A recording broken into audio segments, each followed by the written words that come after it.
আজকের এই ভিডিওতে যা থাকছে সেটা হচ্ছে যারা ইতালি ভিসার জন্য পূর্বে আবেদন করে মূল্যাবস্থা পেয়ে বিএফএস গ্লোবালে ফাইল সাবমিট করেছেন এবং বর্তমানে পেন্ডিং অবস্থায় আছে, তারা কি চাইলে 2026 সালে পুনরায় আবেদন করতে পারবে কিনা এবং কি 2026 সালে ইতালি ভিসার জন্য একজন চাইলে কি একাধিক মালিক দিয়ে আবেদন বা অ্যাপ্লাই করতে পারবে, এ নিয়ে থাকছে আজকের ভিডিও।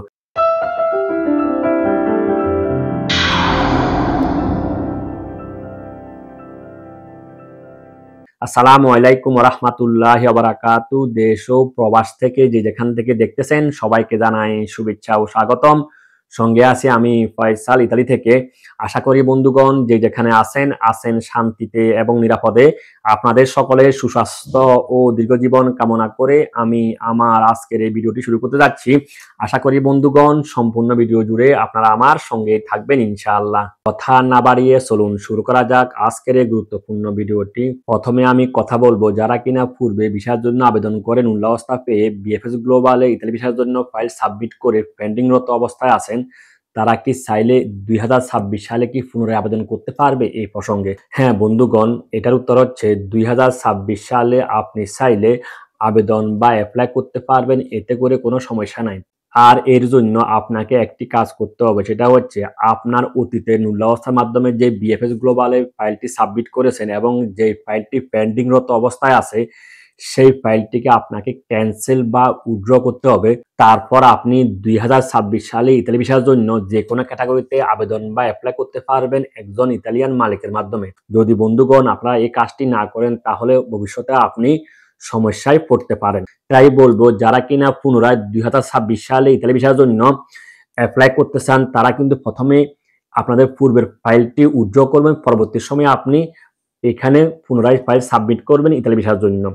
আপনারা অনেকেই অবগত আছেন যে যা কিনা আমি আমার পূর্বের ভিডিওতে বলেছিলাম 2026 সালে ইতালি ভিসার জন্য অনলাইন ফর্ম পূরণ কিন্তু শুরু হয়ে গেছে।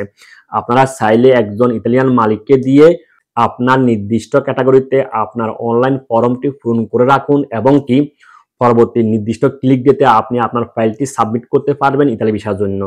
এই ক্ষেত্রে আমি একটা পরামর্শ দেব, সেটা হচ্ছে আপনি চেষ্টা করবেন ঘনিষ্ঠ, বিশ্বস্ত এবং কাছের লোকের মাধ্যমে ফাইলটি সাবমিট করতে, তাহলে আপনি ভবিষ্যতে সমস্যায় পড়বেন না। আর একটা কথা, যদি আপনি কাউকে না চিনেন, না জানেন, না বুঝেন তাহলে সেক্ষেত্রে ওই লোকের সাথে আপনি কখনো লেনদেন করতে যাবেন না এবং কি ওই লোককে দিয়ে আপনি আপনার ইতালি ভিসার জন্য ফাইল সাবমিট করতে যাবেন না। আর যদি আপনি কাজটি করেন তাহলে ভবিষ্যতে হয়তো আপনি প্রতারিত হতে পারেন। তো এই তো গেল এই প্রসঙ্গ। এখন আসবো 2026 সালে ইতালি ভিসার জন্য একজন চাইলে কি একাধিক মালিক দিয়ে আবেদন বা অ্যাপ্লাই করতে পারবে ইতালি ভিসার জন্য এই প্রসঙ্গে।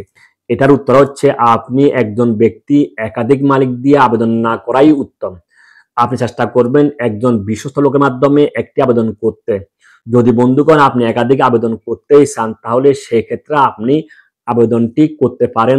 মনে রাখবেন একই প্রেফেক্টুরা বা একই শহরে না করে অন্য শহরে বা অন্য প্রেফেক্টুরার আন্ডারে করবেন। যদি আপনি এই কাজটি করেন তাহলে আপনি ভবিষ্যতে একটা সমস্যায় পড়বেন। সেটা কেমন? ধরুন আপনি দুই জায়গায় দুই মালিকের আন্ডারে অ্যাপ্লাই করেছেন আর সেক্ষেত্রে আপনার দুই জায়গা থেকে মূল্যাবস্থা ইস্যু হয়েছে আপনার নামে, তখন আপনি কি করবেন? তখন কিন্তু আপনাকে কিন্তু দুই মাধ্যমকে কিন্তু টাকা দিতে হবে বা আর্থিক লেনদেন করতে হবে। আর এতে করে আপনি আর্থিক সমস্যায় পড়বেন বা আর্থিক ক্ষতিতে পড়বেন এবং কি আপনি তখন সিদ্ধান্ত নিতেও আপনার সমস্যা হবে। তাই আমি বলবো আপনারা একটা নির্দিষ্ট জায়গায় আবেদন করবেন, এতে করে আপনি এই ধরনের সমস্যা থেকে আপনি বাঁচতে পারবেন।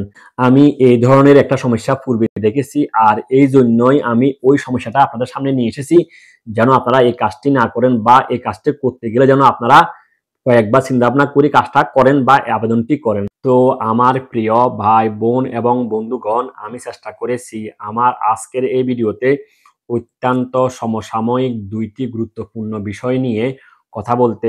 আশা করি বন্ধুগণ সম্পূর্ণ বিষয় দুইটি আপনারা ক্লিয়ার হয়েছেন বা বুঝতে পেরেছেন এবং কি যারা জানতে চেয়েছেন আশা করি আপনারা আমার আজকের এই ভিডিওর মাধ্যমে আপনাদের প্রশ্নের উত্তর পেয়েছেন। তো বন্ধুগণ যদি ভিডিওটি ভালো লেগে থাকে বা গুরুত্বপূর্ণ মনে করে থাকেন তাহলে আমি অনুরোধ করব আপনাদের লাইক এবং শেয়ারের মাধ্যমে অন্যদেরকে দেখার এবং জানার সুযোগ করে দিবেন। বাংলাদেশ বিএফএস গ্লোবাল এবং ইতালিয়ান স্পন্সর সম্পর্কিত এই ধরনের আরও গুরুত্বপূর্ণ আপডেট পেতে পেজটিকে ফলো করতে ভুলবেন না। আপনি ভালো থাকুন এবং আপনাদের কাছের লোকদেরকে ভালো রাখার চেষ্টা করুন। থাকুন আনন্দলোকে, থাকুন মঙ্গলালোকে।